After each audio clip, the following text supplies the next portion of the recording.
오늘 우리에게 주시는 하나님 말씀 함께 보겠습니다. 다니엘서 1장 3절에서 9절입니다.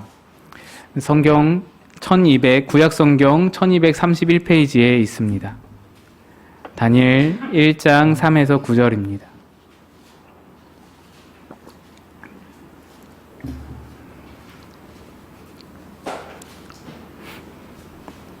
다니엘 1장 3에서 9절을 한 절씩 교독해서 읽도록 하겠습니다. 왕이 환관장 아스부나스에게 말하여 이스라엘 자손 중에서 왕족과 귀족 몇 사람 곧 흠이 없고 용모가 아름다우며 모든 지혜를 통찰하며 지식에 통달하며 학문에 익숙하여 왕궁에 설 만한 소년을 데려오게 하였고 그들에게 갈대아 사람의 학문과 언어를 가르치게 하였고 또 왕이 지정하여 그들에게 왕의 음식과 그가 마시는 포도주에서 날마다 쓸 것을 주어 3년을 기르게 하였으니 그 후에 그들은 왕 앞에 서게 될 것이었더라. 그들 가운데는 유다 자손 곧 다니엘과 하나냐와 미사엘과 아사랴가 있었더니 환관장이 그들의 이름을 고쳐 다니엘은 벨드사살이라 하고 하나냐는 사드락이라 하고 미사엘은 메삭이라 하고 아사랴는 아벳느고라 하였더라. 다니엘은 뜻을 정하여 왕의 음식과 그가 마시는 포도주로 자기를 더럽히지 아니하리라 하고 자기를 더럽히지 아니하도록 환관장에게 구하니 함께 읽습니다. 하나님이 다니엘로 하여금 환관장에게 은혜와 긍휼을 얻게 하신지라. 아멘. 잠시 기도하겠습니다. 하나님의 은혜로 한 주를 살았습니다. 그리고 다시 주의 큰 은혜를 누리고자 주님 말씀 앞에 섭니다. 오늘과 이 시간을 복되게 하여 주옵소서. 말씀으로 우리 영혼을 새롭게 하시고 우리를 가르쳐 주시고 하나님의 옳은 길로 인도하여 주시옵소서. 지쳐있는 우리 영혼에 한량없는 하나님의 쉼과 안식과 평안과 생명수가 공급되는 시간 되게 도와주시옵소서. 전하는 자는 감추시고 주의 은혜만 드러나기를 소망하오며 예수님 이름으로 기도합니다. 아멘. 우리는 세상의 문화 속에서 살아가고 있습니다. 이 문화의 힘이라는 것이 참 대단합니다. 10여 년 전만 해도 제가 선교든지 해외 여행이든지 나가면은 꼭 그런 소리를 들었습니다. 차이나, 차이나, 차이나. 제 얼굴이 좀 중국인처럼 생겼던 것 같아요. 근데 저뿐만 아니라 모든 한국 사람들에게 차이나, 차이나 그랬습니다. 그래서 제가 좀 우리는 못마땅하잖아요. 중국인이라 그러면. 그래서 못마땅해서 너 차이나, 나 차이나 아니라고 막 그렇게 말하면 곧장 말을 바꿔서 그들이 그렇게 말합니다. 재팬. 근래에는 제가 해외에 나가본 일이 없지만 요즘에는 분위기가 완전 다르다고 합니다. 가장 먼저 물어보는 게 코리아 물어본다는 거예요. 그래서 맞다고 대답하면 BTS니 오징어 게임니 기생충이니 손흥민이 막 이야기를 해준다는 겁니다. 저는 우리나라의 이런 상황이 굉장히 자랑스럽습니다. 10년 전에 비해 우리나라가 경제적으로 월등히 굉장히 높아지거나 또는 국제사회적으로 월등히 위상이 높아져서 이런 현상이 일어난다라고 보지 않습니다. 그런데 단지 문화의 힘으로 세계 사람들에게 우리나라가 일본, 중국을 제치고 더 많은 인지도를 가지게 되었다라는 것입니다. 문화의 힘은 이렇게 대단한 것입니다. 그런데 여기에 문제가 있습니다. 문화는 분명 좋은 방향으로 영향도 우리에게 있지만 안 좋은 영향도 많이 있다라는 것입니다. 세상 문화는 절대로 하나님과 가까워지는 방향으로 발전해온 적이 없습니다.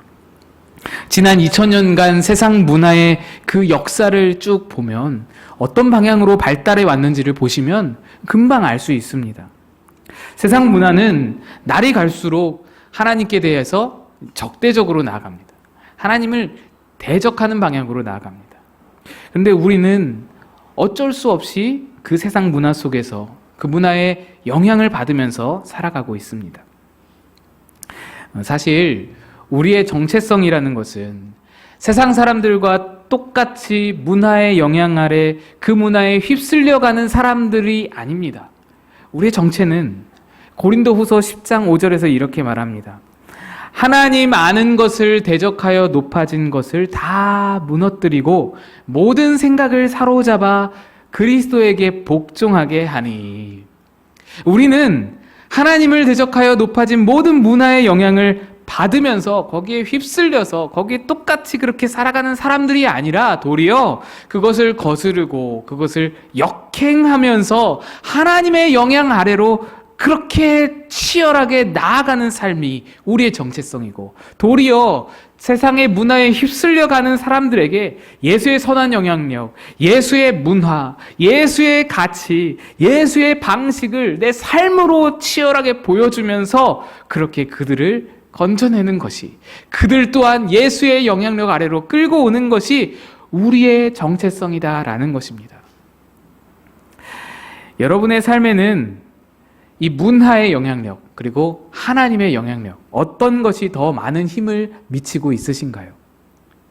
문화의 영향력과 하나님의 영향력을 수치로 나타내 볼 때 온전히 하나님의 영향력 아래에 하나님 말씀을 100% 따르며 사는 그런 예수님 같은 삶을 우리가 10이라고 하면, 10점이라고 하면, 하나님의 영향력을 전혀 받지 않고 완전 세상의 방식대로, 세상이 말하는 대로 사는 삶을 0이라고 할 때에 나는 1에서 9 어디쯤에 위치해 있는가 한번 생각해 보면 좋겠습니다.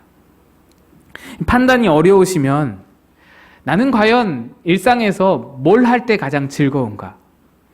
내게 수입이 당장 생기면 더 어디에 많은 지출을 하는가? 이런 것들을 좀 생각해 보시면 답이 어느 정도 나올 수 있습니다. 소비를 계획하면서 하나님의 기쁨, 하나님의 만족을 생각하는지, 아니면 내 만족과 내 기쁨이 먼저 떠오르는지, 또 우리 입술에 어떤 말이 많이 담기는지를 보아도 기준이 될 수 있습니다.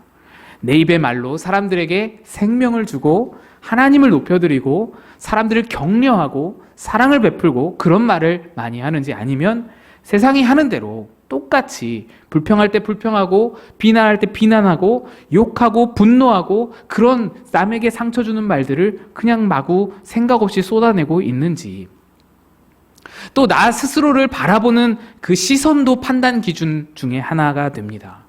하나님이 여러분을 바라보시는 대로 나는 사랑받는 존재고 특별한 존재고 아무것도 내게 더하지 않아도 그 자체로 가치 있고 소중한 존재로, 예수님을 십자가에 달아 죽게 하실 만큼 소중한 존재로 나 자신을 바라보고 있는지, 아니면 사람들의 평가와 사람들의 인정, 사람들이 바라보는 시선이 너무너무 중요하고 그들에게 멋지게 보이기 위해서 여러 가지 상표를 달아야만, 여러 가지 꼬리표를 달아야만, 그래야만 뭔가 그들에게 인정받을 것 같고, 그렇지 않으면 뭔가 뒤처지는 것 같고, 사람들이 나를 어떻게 생각하느냐에 신경을 곤두세워서 그들의 입맛에 맞는 삶을 살고자 애를 쓰고 살지는 않는지, 이런 것들을 좀 생각해 보면 우리가 어디쯤에 서 있는가, 문화의 영향력에 서 있는가, 하나님의 영향력에 서 있는가, 1에서 9점 어디쯤에 있는가 알 수 있는 것입니다.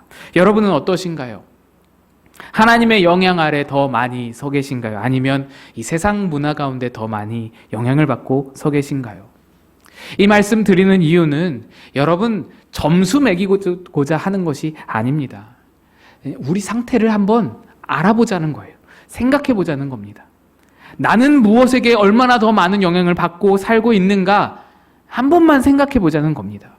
1점이나 2점이 나와도 괜찮습니다.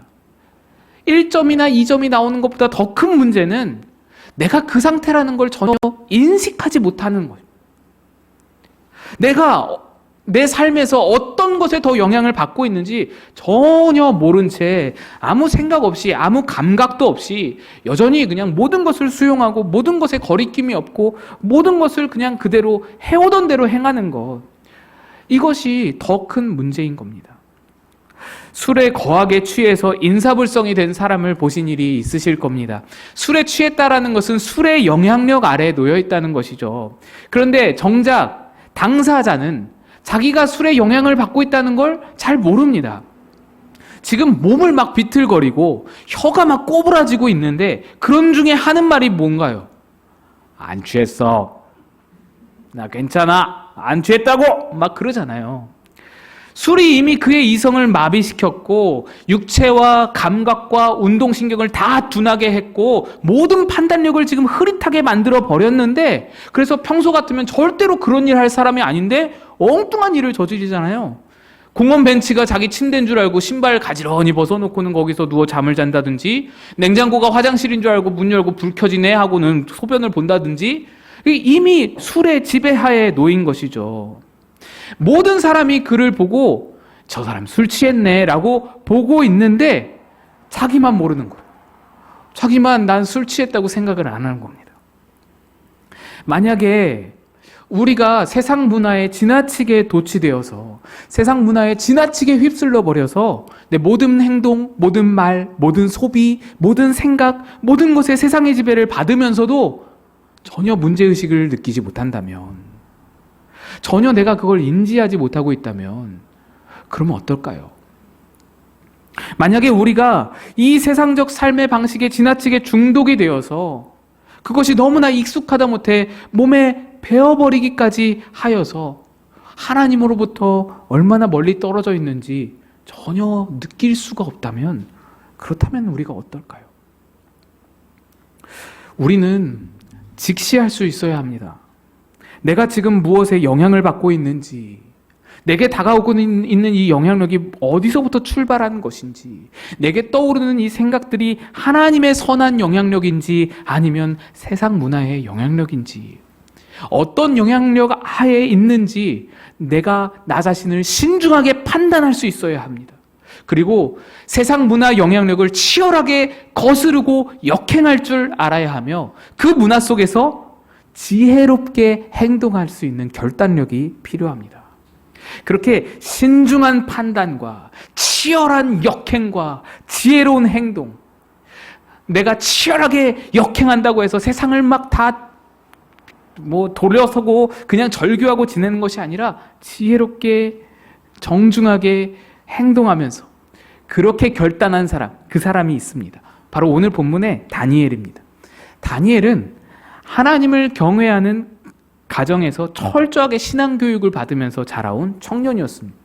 그런 다니엘에게 어려움이 닥쳤죠. 강대국 바벨론의 느부갓네살 왕이 이 다니엘의 고향 예루살렘을 쳐들어와서는 완전히 짓밟아버리고 예루살렘 도시, 예루살렘 성벽, 예루살렘 성전마저도 다 무너뜨리고 불태워버렸습니다. 그리고 나서 바벨론은 한 가지 계획을 세웁니다. 유대 사람들 중에 머리가 비상하고 총명한 소년들을 뽑아서 포로로 삼아 끌고 가는 것입니다. 그 중에 다니엘도 포함되어 있었는데, 그들을 포로로 삼아서 그들에게 바벨론 문화를 주입하려는 것이 바벨론의 계획이었습니다. 그래서 유대인의 명철한 청년들 자신의 나라 바벨론을 위해서 써먹으려고, 세뇌시키고 바벨론 사람처럼 만들어서 써먹으려고, 인재로 등용하려고 그렇게 계획을 짠 것입니다. 오늘 본문 4절에서 우리가 그것을 읽을 수 있는데요. 4절 보시면 곧 흠이 없고 용모가 아름다우며 모든 지혜를 통찰하며 지식에 통달하며 학문에 익숙하여 왕궁에 설만한 소년을 데려오게 하였고 그들에게 갈대아 사람의 학문과 언어를 가르치게 하였고, 학문과 언어라는 것에는 그 나라의 모든 문학, 모든 사상, 모든 생활 양식이 다 녹아져 있는 것이잖아요. 유대 청년들에게 그걸 주입시키려는 겁니다. 이뿐이 아니었어요. 5절 보시면 또 왕이 지정하여 그들에게 왕의 음식과 그가 마시는 포도주에서 날마다 쓸 것을 주어 3년을 기르게 하였으니 그 후에 그들은 왕 앞에 서게 될 것이더라. 왕의 음식을 먹였대요. 왕의 포도주를 마시게 한 겁니다. 여러분, 이건 굉장히 극진히 대우하는 것 같죠. 융숭하게 대접하는 것 같죠.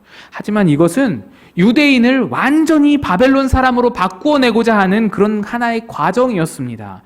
하나님을 섬기는 청년들에게 이방신에게 바쳐졌던 그 음식들을 그걸 주는 거예요. 그게 왕의 음식이었어요. 그걸 주는 거예요. 그걸 먹이는 거예요. 그렇게 3년을 지나게 합니다. 며칠이나 몇 주가 아니라는 말입니다. 몇 달만 그렇게 하는 게 아니라는 거예요. 융숭한 대접이 아니고요. 이거는 목적이 분명한 투자이며 육성이라는 겁니다.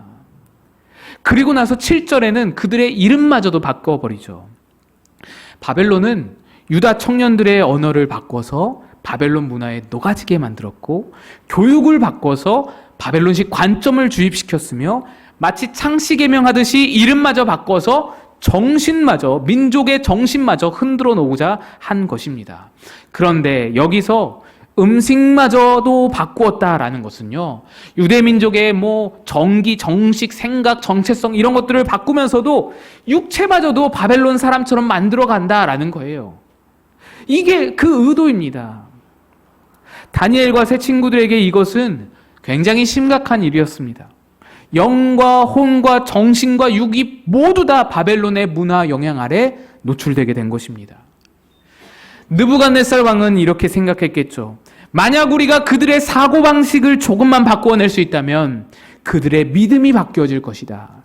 그들의 믿는 것이 바뀌어질 수 있다면 그들의 행동 방식, 말하는 습관, 그들의 모든 것이 바뀌어질 수 있게 될 것이다.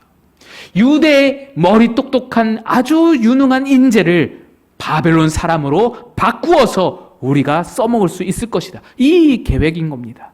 그리고 실제로 이 방식을 통해서 수많은 유대 인재들, 수많은 유대 청년들이 바벨론화 되었습니다. 유대인들을 위해 정책을 세우고 유대인들을 위해 여호와 하나님을 섬기도록, 여호와 하나님을 경외하도록 그런 정책들을 세우는 것이 아니라 이 사람들이 정계에 진출하여서, 재계에 진출하여서는 하는 일이 뭐냐면 바벨론 맞춤으로, 바벨론의 양식에 따라 유대 사상을 저버리고 바벨론의 사상과 바벨론의 문화에 맞는 정책들을 세워나가고 그것들을 위해서 헌신하고 열심을 다하고 열정을 다하고 그것들을 위해 평생을 노력하며 살게 되는 것입니다. 실제로 일어난 일들인 거예요.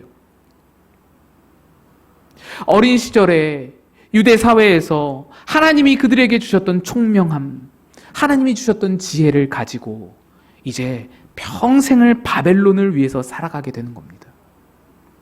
바벨론 세계의 문화 영향력이 이렇게 막강했던 거예요. 여러분 기억하시기 바랍니다. 우리에게는 느부갓네살보다 훨씬 더 차원이 높고 수준이 높은 영적인 원수가 있습니다. 그는 거짓의 아비이고 우리를 속이는데 전문가입니다. 그 원수는 우리의 영혼과 정신과 육체에 전면적인 공격을 가해서 우리를 자꾸만 세상 문화 영향 아래로 끌고 갑니다. 계속해서 현혹합니다. 계속해서 그것을 좋은 것으로 포장합니다. 왜냐하면 그 문화의 영향으로 우리의 생각이 조금만 바뀔 수 있다면 우리의 믿음이 바뀌는 건 시간 문제거든요. 우리의 믿음이 조금만 바뀔 수 있다면 우리의 삶의 모든 행동 방식과 모든 가치관과 모든 것이 다 바뀌는 건 시간 문제거든요. 그리고 나서 그렇게 바뀌어진 사람을 데리고 오히려 세상 문화의 전파자로, 세상 문화에 영향력을 끼치는 사람으로 만들어낼 수 있는 것입니다. 이게 느부갓네살보다 더 차원이 높고 수준이 높은 영적 원수의 계략인 겁니다. 그들은 지금 이 자리에서도 우리를 속이고 있습니다. 바벨론은 문화의 힘으로 다니엘을 어떻게든 바꾸어내고자 했습니다. 그러나 다니엘은 그것들로부터 자신을 지켜냈습니다. 어떻게 지켜냈는가가 우리의 궁금한 의구심이 드는 것이죠. 우리의 이제 볼 바인 것이죠. 8절입니다. 다니엘은 뜻을 정하여 왕의 음식과 그가 마시는 포도주로 자기를 더럽히지 아니하리라 하고 자기를 더럽히지 아니하도록 환관장에게 구하니. 왕은 다니엘이 배울 학문을 정하고 언어를 정하고 그의 바벨론식 이름을 정하고 그가 먹을 음식을 정했습니다. 하지만 다니엘은 그때에 뜻을 정했습니다. 마음을 정했습니다. 그가 뜻을 정하고 마음을 정하자 바벨론 왕이 정했던 학문, 언어, 이름 그 모든 것이 다니엘에게 전혀 영향을 줄 수 없었습니다. 다만 음식은 마음을 정한다고 해서 음식이 들어가서 그럴 수는 없잖아요. 그러니까 거절하는 방법밖에는 없었습니다. 그래서 다니엘이 여기서 놀라운 일을 행하는데 환관장에게 구해서 내게 왕의 음식을 주지 말고 채소만 좀 주세요. 정중하게 부탁을 합니다. 그리고는 이렇게 말합니다. 나는 왕의 음식을 너에게 안 줘서 너가 초췌해지면 나는 모가지다. 나는 사명을 감당하지 못했기 때문에 왕에게 난 죽는다. 열흘만 시험해 보세요. 열흘만, 딱 열흘 시험해 보고, 그러고 나서 내가 왕의 음식을 먹은 자들보다 초췌하거나 조금이라도 손색이 있다면 그때에는 당신 뜻대로 하겠습니다. 그랬더니 환관장이 그러자라고 해서는 진행이 되는 겁니다. 그는 바벨론 문화의 영향력을 신중하게 판단했습니다. 이게 바벨론 문화의 영향력인가? 이게 내가 영향을 받을 만한 것인가? 신중하게 판단하고요. 그리고는 치열하게 역행했습니다. 치열하게 거슬렀어요. 치열하게 싸우는 거예요. 그리고 정중하고 지혜롭게 세상에 전혀 이 반감이 생기지 않게 지혜롭게 행동을 한 것입니다. 그리고 이 모든 것이 바로 다니엘이 스스로 뜻을 정하는 데서부터 시작이 되었던 것입니다. 결과적으로 하나님이 다니엘과 친구들을 도와주셨고, 채식만으로도 그들의 얼굴이 다른 모든 사람들보다 더 윤택하고 기름져 보이고 건강해 보이게 그렇게 만들어 주셨습니다. 다니엘이 뜻을 정하여서 이 모든 것을 이겨낸 것입니다. 나는 하나님의 손 아래에 있겠다. 뜻을 정하여서 신중하게 판단하고 치열하게 거스르며 지혜롭게 행동할 수 있었던 것입니다. 여기서 참 흥미로웠던 것이요, 다니엘은 왕이 그의 이름을 벨드사살이라고 정해줄 때 그걸 거부하지 않았습니다. 그건 바벨론 우상식, 이방신식 이름인데 그걸 거부하지 않았어요. 이름은 단순히 꼬리표에 지나지 않는다, 이 생각, 이걸 알았기 때문에 거부하지 않습니다.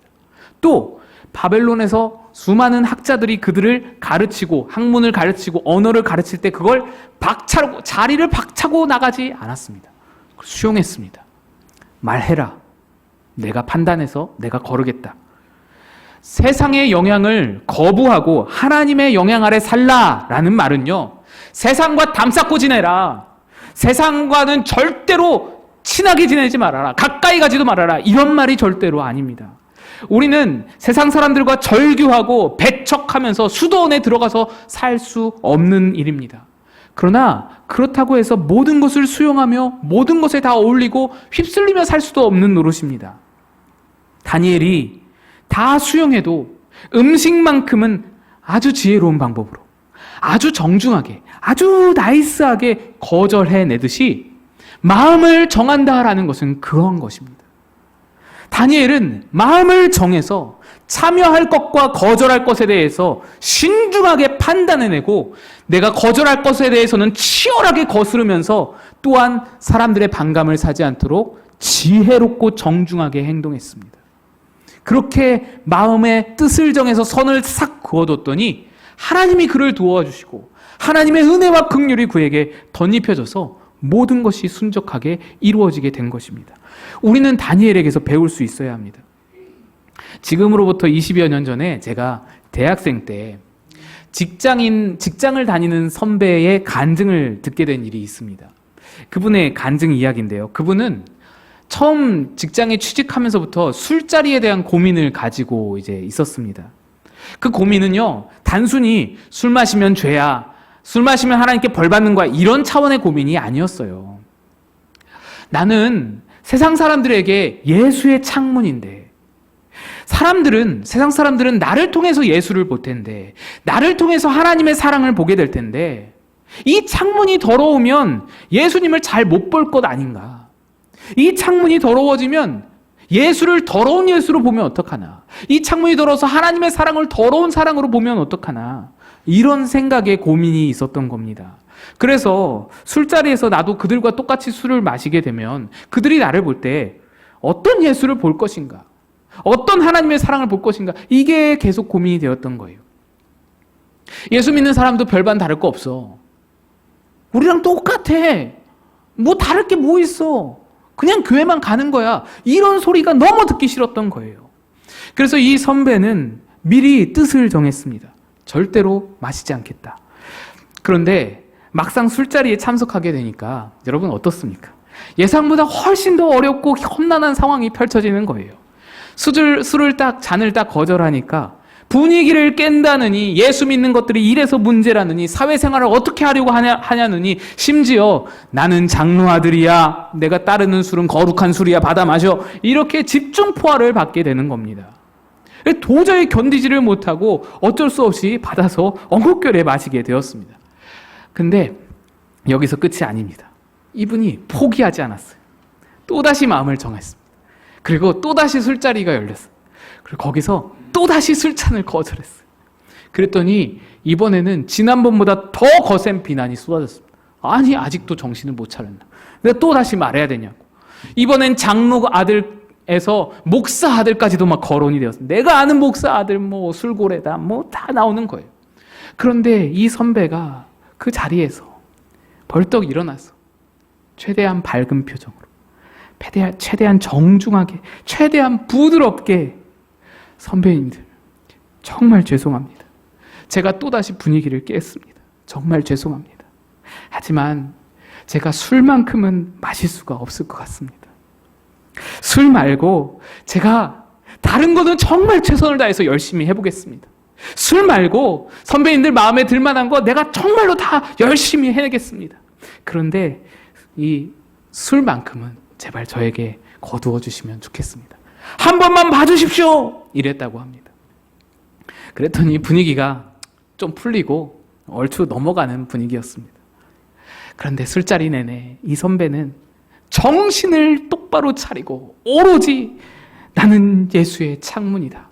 나는 예수의 창문이다. 이것만 되뇌인 거예요. 누가 음식을 좀 떨어뜨리고 흘리시면 얼른 행주 가져다가 닦아드리고, 선배들이 막 잔심부림 시키면 뭐 필요하다 하면은 그냥 도맡아서 막 해내고, 끝날 무렵에, 술자리가 다 끝날 무렵에 혼자 맨정신이잖아요. 그러니까 모든 뒤처리 다 해주는 거예요. 선배들이 뭐 혹시 두고 가는 거 떨어뜨린 거 있으면 그거 다 챙기고, 외투 다 챙겨드리고, 술 취한 상사 거동이 불편하면 부축해서는 택시 잡아드리고, 때로는 집까지 모셔다 드리기도 하고, 정말 정말 최선을 다한 거예요. 그랬더니 이후로는 그 잔을 거절해도 아무도 뭐라고 하지 않는다는 거예요. 오히려 누가 그에게 따라주려고 하면 야, 걔는 주지 마. 걔는 주지 마. 걔는 먹으면 안 돼. 오히려 다른 상사들이 막아선다는 거예요. 그러면서 상사들이 얘만큼은 술자리에 꼭 있어야 된다고, 얘만큼은 회식에 꼭 있어야 된다고, 서로 자기 옆에 앉으라고 그랬다는 겁니다. 제가 그 이야기를 들으면서 너무너무 깨달은 게 많았어요. 저는 피하면 능사인 줄 알았거든요. 술자리라는 술자리, 당시에 대학생 때 OT, MT, 뭐 신입생 환영회 다 불참했거든요. 안 가면 된다고 생각했거든요. 그게 잘하는 일이라고 생각했거든요. 그게 아니었어요. 그는 뜻을 정한 덕분에 창문으로서 예수님을 잘 보여주면서도 세상도 잃지 않았습니다. C.S. 루이스가 이런 말을 했습니다. 천국을 지향하면 세상을 덤으로 얻을 것이다. 그러나 세상을 지향하면 둘 다 잃을 것이다. 우리에게도 뜻을 정하여서 하나님의 영향 아래로 치열하게 나아가려는 노력과 결단이 필요합니다. 내게 다가오는 영향력이 무엇인지, 어떤 영향력인지 신중하게 판단하고 치열하게 그것을 역행할 줄 알며, 또한 지혜롭고 정중하게 행동하고 사랑으로 행동할 줄 아는 그런 결단이, 이 모든 시작이 다 뜻을 정하는 결단에서 시작되는 것이기에 그런 뜻을 정함이 필요한 것입니다. 여러분, 우리가 사는 세상은 매일같이 원수의 속삭임이 있는 그런 세상입니다. 세상은 말합니다. 너 자신을 드러내라. 네가 제일 중요한 거야. 네가 있어야 남도 있지. 너를 생각해. 너가 먼저야. 너를 우선해야 성과도 따라오는 거야. 너를 우선해야 돼. 그러나 예수님은 말씀합니다. 자기를 부인하고 자기 십자가를 지고 나를 따르라. 각각 자기보다 남을 더 나은 자로 여기라. 세상은 말합니다. 이건 사야 돼. 나를 위한 투자잖아. 내게 주는 상이야. 열심히 일한 너를 위해서 내가 주는 상이야. 다 끌어모아서 너를 위해서 사용해. 그러나 예수님은 말씀합니다. 주는 것이 받는 것보다 복되도다. 세상은 말합니다. 너와 생각이 다르면 공격하고 미워하라. 그들을 혐오하고 비난해야. 그 생각이 다르다는 건 참을 수 없는 일이야. 누가 너에게 해를 끼치고 누가 너를 공격하려 한다면 더도 말고 덜도 말고 그대로만 갚아줘라. 그 사람도 당해봐야 아는 거야. 예수님은 말씀합니다. 너를 저주하는 자를 축복하고 저주하지 말라.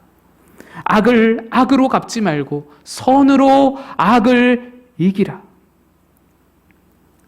여러분, 지금 우리는 하나님을 대적하는 세상 문화 속에서 그 어디쯤에 서 있을까요? 세상 문화 아래입니까? 하나님의 손 아래입니까?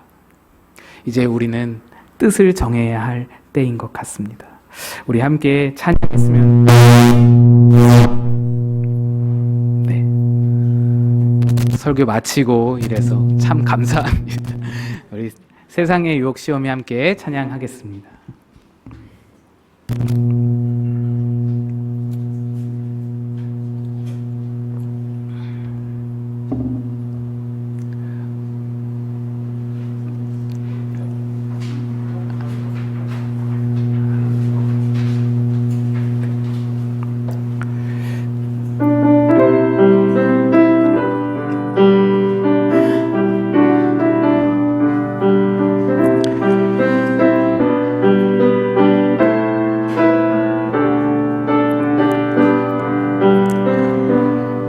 세상의 유혹 시험이 내게 몰려올 때에 나의 힘으론 그것들 모두 이길 수 없네. 거대한 폭풍 가운데 위축된 나의 영혼 어찌할 바를 몰라 헤매이고 있을 때 주를 찬양 손을 들고 찬양. 전쟁은 나에게 속한 것 아니니 주를 찬양. 손을 들고 찬양. 전쟁은 하나님께 속한 것이니. 거짓과 속임수로 가득 찬 세상에서 어디로 갈지 몰라 머뭇거리고 있네. 공중의 권세 잡은 자 지금도 우리들을 실패와 절망으로 넘어뜨리려 하네. 주님을 찬양. 주를 찬양. 손을 들고 찬양. 전쟁은 나에게 속한 것 아니니 주를 찬양. 손을 들고 찬양. 전쟁은 하나님께 속한 것이니. 주위를 둘러보면 아무도 없는 듯 믿음의 눈을 들면 보이는 분 계시네. 지금도 내 안에서 역사하고 계시는 사망과 어둠의 권세 물리치신 예수님. 주님을 찬양. 주를 찬양. 손을 들고 찬양. 전쟁은 나에게 속한 것 아니니 주를 찬양. 손을 들고 찬양. 전쟁은 하나님께 속한 것이니. 함께 기도하겠습니다. 하나님을 대적하는 세상 문화 가운데서 우리가 살면서 어떠한 영향을 받고 있는지 다시 한번 돌아보게 됩니다. 주여, 하나님의 영향 아래 나아갈 수 있도록 신중하게 판단하고 치열하게 거스르며 또한 지혜롭게 행동하게 하여 주시옵소서. 이 모든 것을 위하여서 뜻을 정하여 하나님을 향하여 나아갈 수 있는 우리가 되게 도와주시옵소서. 함께 기도하며 나아가겠습니다.